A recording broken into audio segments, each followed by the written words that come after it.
Hello friends, आज आपका prelims का रिज़ल्ट आ गया है। तो यार जो लोग है ना पास हुए हैं उनको मेरी तरफ से एकदम कॉन्ग्रेट्स। और अब अभी मेंस के एग्ज़ाम के लिए आपको ऑल द बेस्ट।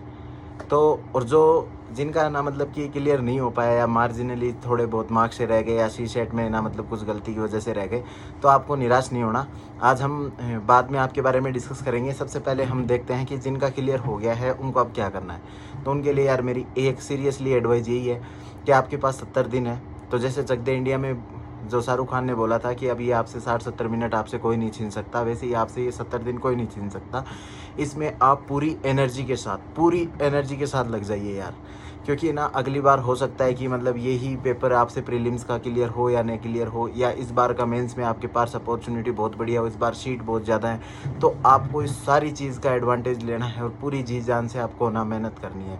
70 दिनों के अंदर आपको मेहनत करनी है और आपके लिए एक टाइमलाइन का वीडियो अलग से बना दिया जाएगा कि 70 दिन में मेंस में क्या क्या कर सकते हैं। तो आपके लिए ज़्यादा टाइम वेस्टेज नहीं करेंगे। आपके पहले 5 इंपॉर्टेंट बातें हैं जिनका आपको ध्यान रखना है। पहली बात, देखो आपने पढ़ बहुत लिया है, आपका जो एग्जिस्टिंग नॉलेज है उसी नॉलेज के बेसिस पे आप ना अभी भी मेंस क्लियर कर सकते हो। तो आपको सबसे पहले करना है आंसर राइटिंग, और अब ना जम के आपको आंसर राइटिंग करनी है। आपका टारगेट होना चाहिए कि कम से कम आप 400 क्वेश्चन है ना लिख के जाओ मेन एक्चुअल एग्जाम में बैठने से पहले। तो पहली बात तो ये है कि आंसर राइटिंग आपको करनी है।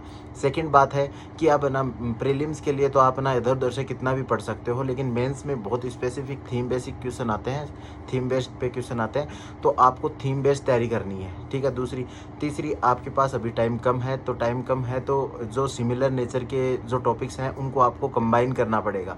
फॉर एग्जाम्पल, यदि आप जैसे कि कोई टॉपिक तैयार कर रहे हो, जैसे एनजीओ, सिविल सोसाइटी हो गया, प्रेशर ग्रुप हो गया, तो ये जो सारे जो भी नेचर के जब ये टॉपिक हैं वो एक सेम नेचर के हैं, तो इन सबको आपको एक साथ तैयार करना है ताकि आपका टाइम बच जाए।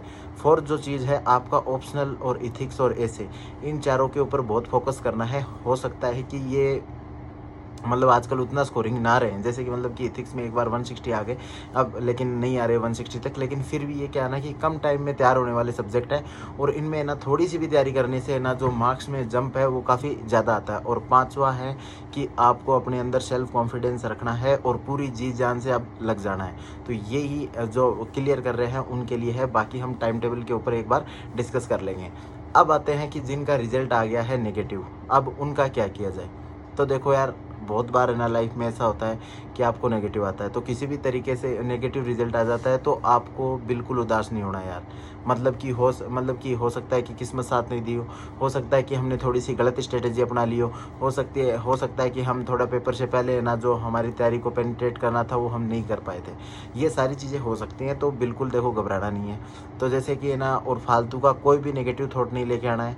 ये एक एग्ज़ाम एक ना इसे पूरी लाइफ का एक पार्ट एंड पार्सल था जिसमें आपसे मतलब अच्छा नहीं हो सका, लेकिन इसका मतलब ये नहीं है कि आप आगे अच्छा नहीं कर सकते। तो हमें अच्छा करने के ऊपर फोकस करना है।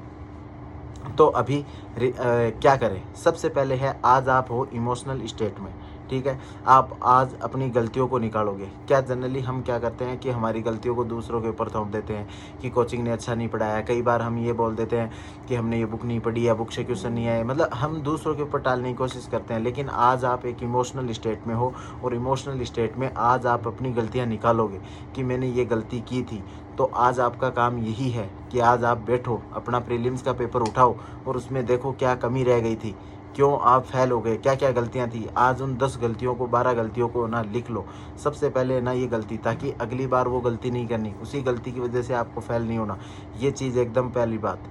और दूसरी बात है, गलतियां निकालने के साथ साथ आपके अंदर ये कॉन्फिडेंस होना चाहिए कि ठीक है, एक बार ना एक बॉल खाली निकल जाने से ना मतलब पूरे क्रिकेट मैच का डिसीजन नहीं आता। मैं अगली बार फाइट करूँगा और एकदम पूरी एनर्जी के साथ फाइट करूँगा। देखो, जिनका कोई का फर्स्ट टाइम में निकल जाता है, सेकंड टाइम में निकल जाता है, उनके पास कोई गाइडेंस अवेलेबल होगी, या फिर उन्होंने जो स्ट्रेटेजी अपनाई होगी वो ना टू द पॉइंट लग गई होगी, बुलसाई वाली स्ट्रेटेजी बन गई होगी। और है ना, या हो सकता है उनका एजुकेशन बैकग्राउंड इतना अच्छा हो कि उनको ये चीज़ें ना मतलब स्कूल में ही पढ़ाई गई हो। तो ये ज़रूरी नहीं है, कोई यदि 3-4 बार फेल हो रहा है ना, तो मैं उसको इक्वली टैलेंटेड मानता हूँ। हो सकता है उसका एजुकेशन बैकग्राउंड थोड़ा सा वीक हो, ठीक है, तो हमें कोई दिक्कत नहीं है। पहले काम तो ये कि आपको आज गलतियाँ निकालनी है। दूसरा काम है ना, अपने आप से ना प्रॉमिस करना है, अपने आप से ज़िद करनी है कि अगले वाला जो एग्ज़ाम आएगा ना, उसमें है ना आपको ना टॉप रैंक के अंदर आना है। और जब आदमी ना मतलब जब क्या होता है ना कि कभी फेल होता है ना, तो उसके ना मतलब दिल पे ठेस बहुत ज़्यादा लगती है।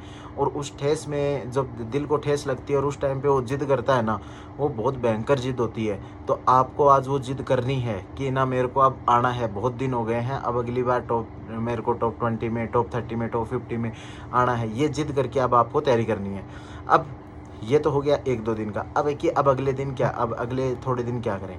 तो सबसे पहले अब आप मान लो कि ना आपको इस साल वाले जो लोग हैं उन्हीं के साथ कम्पीट करना है। अगले जो वो एग्ज़ाम के 70-75 डेज़ हैं, उनमें आप सोचो कि आपका भी मेंस है और उस मेंस के साथ आप पूरी एनर्जी के साथ लग जाओ। क्योंकि सोचो अगला जो प्रीलिम्स है उसमें अभी 11 मंथ है। यदि आप ना इधर 3 मंथ भी निकाल दिए तो 9 मंथ तो फिर भी बाकी हैं।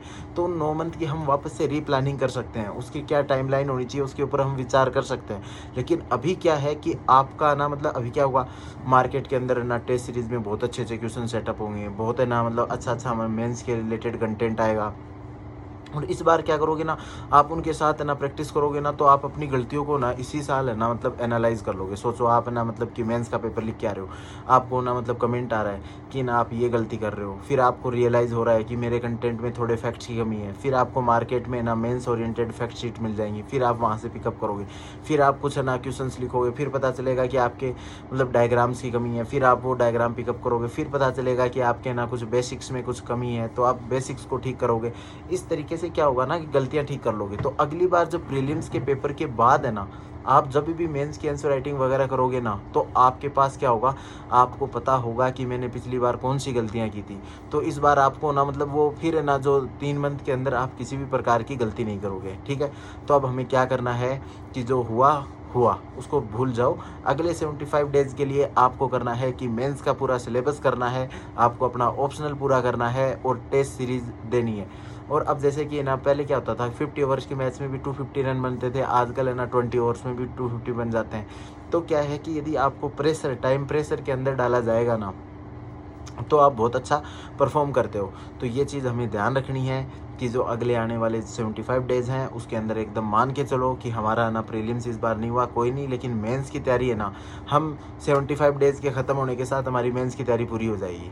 आंसर राइटिंग भी आपको जम के करनी है ताकि आपको अपनी सारी गलतियाँ पता चल जाए। ठीक है, ये चीज़ होने के बाद अब आपकी मेंस की तैयारी अच्छी हो जाएगी, तो फिर आगे आपको ना प्रीलिम्स में जो कमियां हैं उनको सुधार कर पाएंगे और वो सारी चीज़ हम बाद में देख लेंगे। ठीक है, और अब है ना मतलब किसी को कोई स्पेसिफिक डाउट हो, जैसे अब जनरल डाउट है कि यार मतलब कि तैयारी कैसे स्टार्ट करें, इस पर हम वीडियो पहले डिस्कस कर चुके हैं। एनसीईआरटी कैसे पढ़ें या फिर है ना मतलब न्यूज़पेपर कैसे पढ़ें, उनके ऊपर हम ऑलरेडी डिस्कस कर चुके हैं।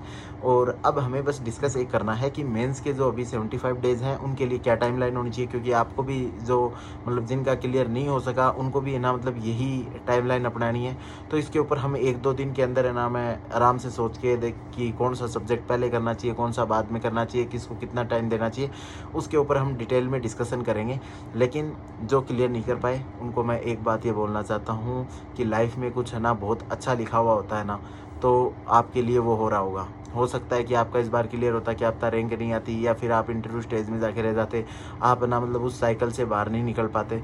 मेरा जब ऐसे 2016 में मैं जब कॉलेज में था तभी है ना मैंने आरएस का एग्ज़ाम दे दिया था।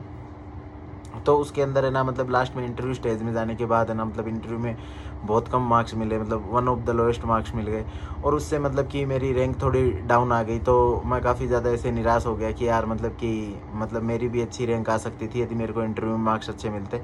और मतलब कि मैं यही करता था कि यार मतलब कि हमेशा ना मतलब इंटरव्यू बोर्ड को कोसता था कि ना मैंने इतने अच्छे पेपर किए, इंटरव्यू की वजह से मेरी रैंक ख़राब हो गई, ये हो गया वो गया। लेकिन फिर जब है ना मतलब कि आगे फिर है ना वापस से मैंने जब यूपीएससी का एग्ज़ाम दिया, इतनी अच्छी रैंक आई, तब मेरे को रियलाइज़ हुआ कि यदि उस टाइम पे बहुत अच्छी रैंक आ जाती और उस टाइम पे यदि मैं ना मतलब कि सर्विस में चला जाता तो मेरे को ना मतलब उतना टाइम नहीं मिलता प्रिपेयर करने का, तो क्या पता यूपीएससी में इतनी अच्छी रैंक नहीं आती। तो कहीं पे आप यदि फेल हो रहे हो तो वो आपको क्या करेगा, आपके लिए अच्छा ही हो रहा होगा कहीं से। क्या पता आपको वो जिद नहीं पकड़ पाते, आज आप वो जिद पकड़ लो और आप टॉप 20 में आ जाओ, आपको अपना होम कैडर मिल जाए, तो बहुत सारी अच्छी अच्छी अपॉर्चुनिटीज़ हैं। तो आपको बिल्कुल निराश नहीं होना, एक साथ वापस से जुनून से लगेंगे। जो गलतियां हैं उनको लिखेंगे, और आपको लगता है कि यार मेरी इन गलतियों का कोई सोल्यूशन नहीं है, तो आप कमेंट सेक्शन में लिख सकते हैं, या फिर मेरे को मैसेज कर देना। आपकी यदि कोई मतलब नॉर्मल प्रॉब्लम है उनके ऊपर तो हम वीडियो बनाते रहते हैं, यदि कोई स्पेसिफिक प्रॉब्लम है कि सर मेरे साथ तो ये हो गया ये, तो उनको हम है ना आराम से है ना मतलब सोल्व करेंगे। लेकिन बिल्कुल निराश नहीं होना है, पॉजिटिव रहना है, और एकदम जी जान लगा के वापस से लग जाना है। ठीक है, चलो, all the best, thank you.